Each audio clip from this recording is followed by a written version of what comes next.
Buenos días a todos. Muchas gracias por todas las preguntas que nos habéis mandado. Y bueno, sin más dilación, vamos a ello.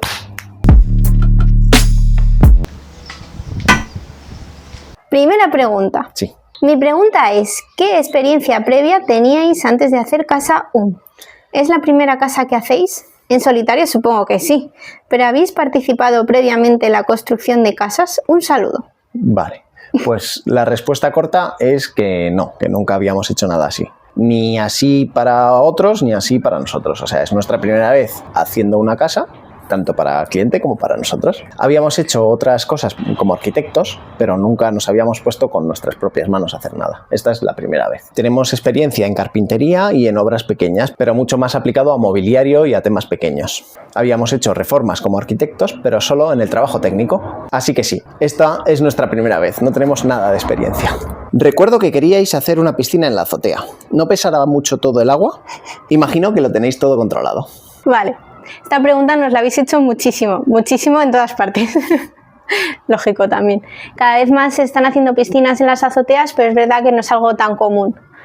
Obviamente pesa mucho, cada vez se hace más, pero es verdad que un mantra que siempre les hemos dicho a los clientes cuando nos preguntaban si se puede hacer algo es que todo se puede hacer. Sobre todo hoy en día técnicamente todo se puede hacer. Es verdad que el presupuesto pues puede variar mucho. En nuestro caso este presupuesto extra, que sí que lo tiene, significa hacer un vaso de hormigón en la piscina que sustenta todas las plantas de debajo y así quitamos todos los pilares de toda la zona de salón-cocina.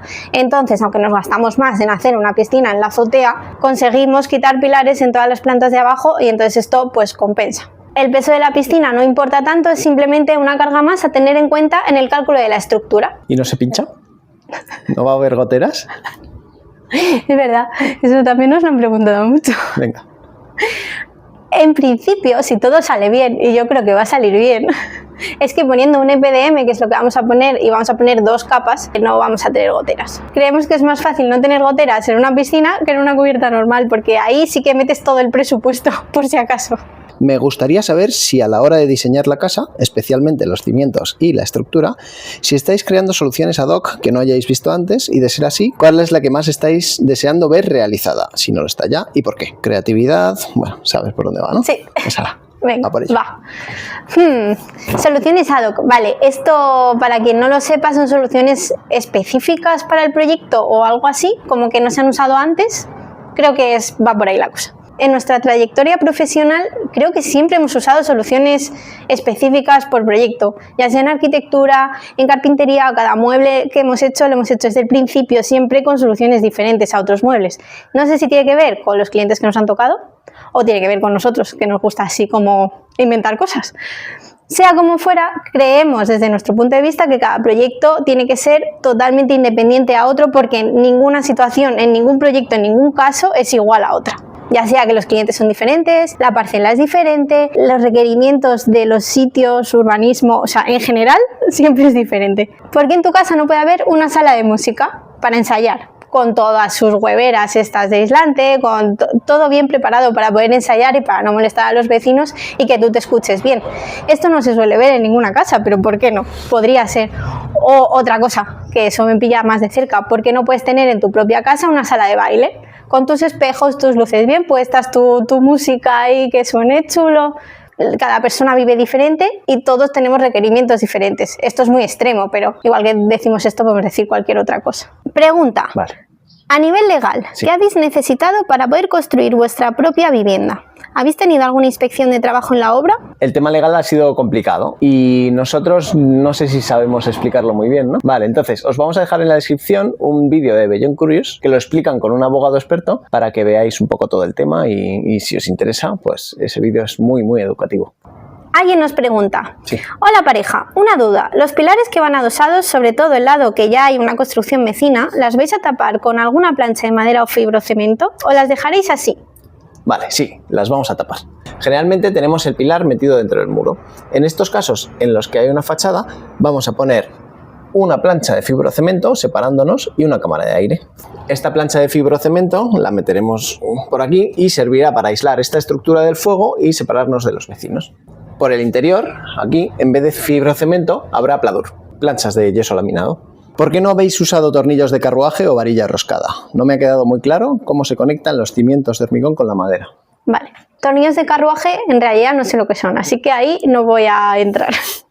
Las varillas lo que hemos hecho ha sido usarlas precisamente para la cimentación, para unir la cimentación a las durmientes de madera. Y luego hemos puesto unas tuercas roscando la varilla y esto para que no salga volando la casa. Por otro lado, usar varillas para todas las uniones que hemos hecho con tornillos sería un proceso muy tedioso, los sistemas constructivos que hemos hecho no nos habrían valido y además es bastante caro. Entonces por eso hemos usado tornillos, básicamente. Pregunta número 2. Pregunta número 2. A ver. En la zona que no tenéis acceso por fuera, ¿cómo se va a hacer las paredes? Esta Buena es la pregunta. De antes, ¿no? No, donde no llegamos. O sea, vale. Buena pregunta, no lo sabemos. Ya se irá viendo. La verdad es que construir esta casa, como hemos dicho, no tenemos experiencia y vamos un poco sobre la marcha. Más o menos tenemos ideas de cómo hacer las cosas, pero alguna pues ya se verá, ya lo veréis. Vale, ya que en España no es muy común una construcción así, ¿en qué os habéis inspirado para una construcción así? Construir una casa de madera. Vale, tiene sentido esa pregunta, no es muy normal. Bueno, común, normal sí, no es común en España. Vale, bueno, lo primero, claro, somos carpinteros, es verdad que eso tiraba mucho. Es verdad que la madera nos gusta desde antes, es porque es ecológica, porque no tiene huella de carbono, todas estas cosas que ya contamos en otro capítulo. ¿Qué pasa? Que nosotros estábamos dudando entre usar madera o usar acero para hacer la estructura. ¿Por qué? Porque no queríamos hacer una estructura húmeda que se llama con ladrillo, hormigón y todo esto. Queríamos una estructura seca, que es llegas, lo plantas y ya está. Entonces, nuestra duda era entre madera y acero. Obviamente, con todas las herramientas y con todo el conocimiento que teníamos, pues en realidad nos hemos decantado por la madera, aunque es más cara. También es verdad que ecológicamente es mejor y nos ahorramos puentes térmicos. Por otro lado, la madera la puede montar uno solo porque pesa muy poco, sobre todo el sistema que hemos hecho nosotros de hacerlo viga por viga. Y eso también, pues sin grúa, sin ayuda, teníamos que decidirlo y decidimos eso. Pero espera, ¿solo vas a construir en madera en toda tu vida? No, pues no sé, ya veremos.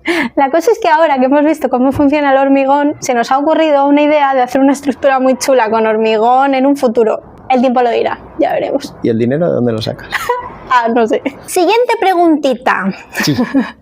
¿Qué eficiencia térmica va a tener la casa? ¿Vais a instalar calefacción o va a ser una casa pasiva sin calefacción? Vale, la casa va a tener etiqueta A y va a ser bastante eficiente. No va a ser passive house porque primero para eso hay que cumplir una serie de requisitos que muchos de ellos son burocráticos y segundo porque sí que va a tener calefacción, va a tener una máquina de aerotermia conectada con un suelo radiante que también funcionará en frío y en calor. Llevamos 24 centímetros de aislante en todos los paramentos, por lo que probablemente haya que usar muy poquito la calefacción. Spoiler. Spoiler, hay techo. Además tenemos unos paneles solares en la entrada. Los paneles ayudarán a gastar un poquito menos. ¿Dónde compráis las maderas y cómo gestionáis este tipo de compras? ¿Como particular o como empresa? Vale, ¿dónde compramos las maderas? Pues todas estas maderas la venden en cualquier plataforma de la construcción y en cualquier proveedor de madera. ¿Qué es lo que intentamos hacer? Solemos ir a los proveedores más competitivos que hemos conocido durante nuestra época de carpinteros para pedir la madera con antelación y que nos salga mejor de precio. Es verdad que si nos falta madera, pues vamos a cualquier sitio de construcción y la compramos. Ya que está, pues bueno, si nos faltan 2 o 3 tableros, los compramos y ya está. Algo que queremos contar en esta pregunta es que nosotros solo somos 2 en la construcción y solo somos 2 para gestionar compras, ir a comprar, transportar, hacer los planos. Es mucho tiempo a tener en cuenta que no solo estamos construyendo, también estamos haciendo otras cosas aparte.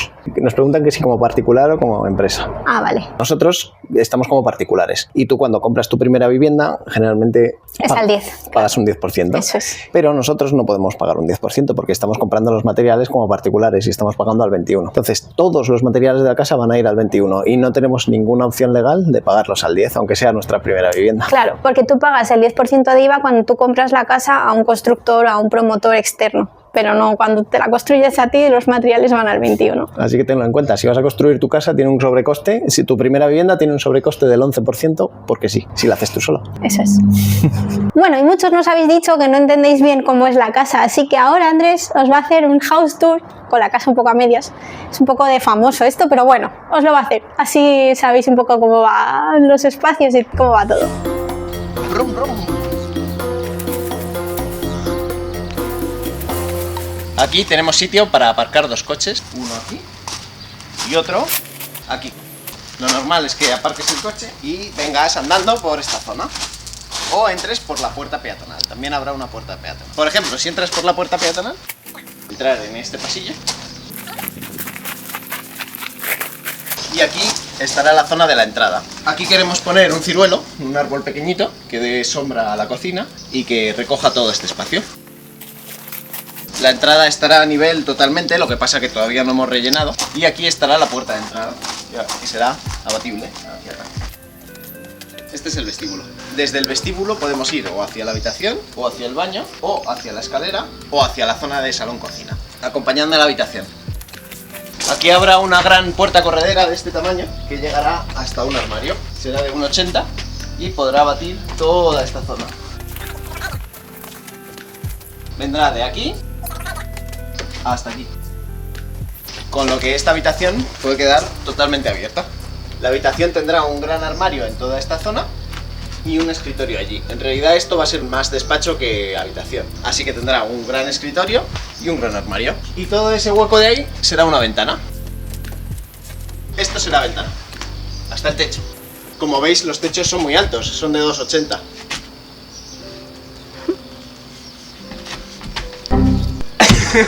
A ver, espera, que llego, creo.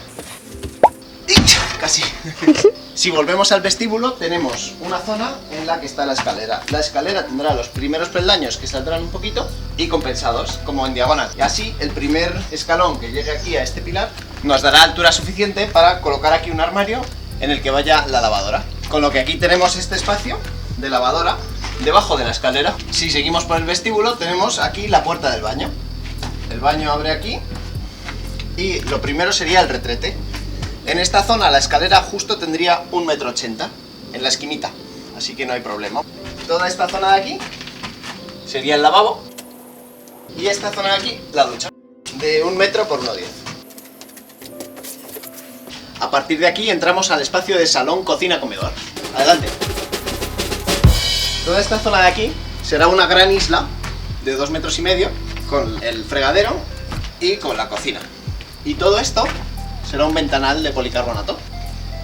Para continuar con la cocina, tenemos aquí todos los muebles altos, la nevera, la despensa y la alacena. Y por eso hemos puesto esta viga aquí, para poder atornillar directamente. Como veis, en el resto de la casa va a esta altura. Es decir, que aquí tendremos la isla y los muebles altos. Y si continuamos hacia allá, aquí, al otro lado del baño, separado por un tabique, habrá una despensa, con balditas pequeñas, para tarros, todo tipo de cosas. Todo esto será despensa. De aquí. Al otro lado de la despensa tendremos un gran banco que correrá toda esta zona con una mesa de comedor. Y allí, en esa zona de ahí, tendremos el sofá y la zona de televisión. Aquí mirad, todo esto serán unos grandes ventanales que llegan hasta arriba. Tendrán 4 metros de alto. Por esta zona de aquí habrá una puerta y abrirá al patio trasero, que es pequeñito, pero da para bastante. Y hasta aquí el episodio de hoy. Esperamos que os haya gustado mucho este nuevo formato. Hasta la semana que viene.